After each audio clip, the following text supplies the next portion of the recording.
During a royal reception at Australia's Parliament House, attended by King Charles III and Queen Camilla, an unexpected and dramatic protest unfolded as Greens Senator Lidia Thorpe staged a highly charged and vocal outburst. The 51-year-old independent senator from Victoria, who is known for her outspoken views on Indigenous rights, arrived dressed in a native fur coat and proceeded to accuse the British monarchy of historical crimes against Australia's Indigenous people.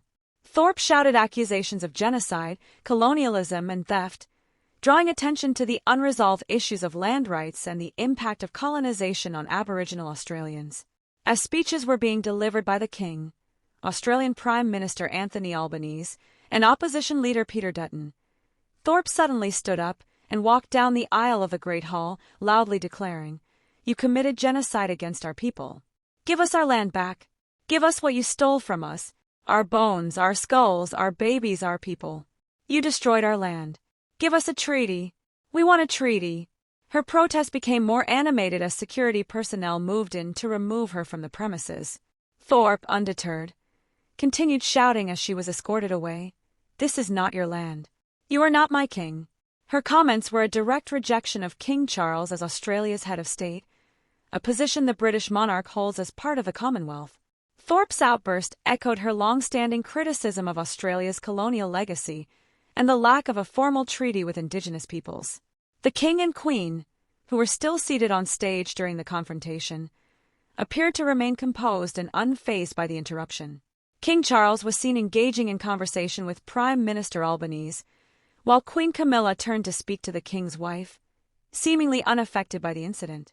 Royal sources later indicated that their Majesties were not rattled by the protest and had enjoyed a warm welcome from most attendees throughout the day. Buckingham Palace declined to issue a direct comment on Thorpe's actions, with insiders describing the King and Queen as being deeply touched by the overall reception they had received in Australia. Thorpe's protest is part of a broader movement in Australia calling for greater recognition of Indigenous rights, the establishment of treaties, and reparations for historical injustices. The senator has frequently been a vocal critic of Australia's continued ties to the British monarchy and has called for the country to become a republic. Her actions at the royal event were in keeping with her advocacy for Indigenous sovereignty and calls for meaningful reconciliation, including the return of land and cultural artifacts. Despite the dramatic nature of the protest, it did not seem to detract from the formal proceedings, as the royal couple and other dignitaries quickly resumed their scheduled activities.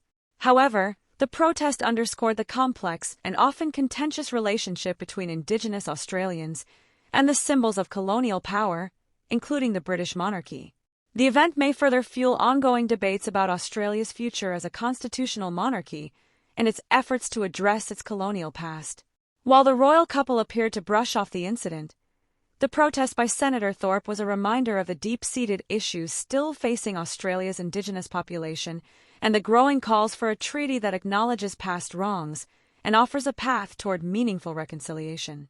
Thorpe's actions will likely spark further discussion about the role of the British monarchy in Australia and the need for continued efforts to address the country's colonial legacy.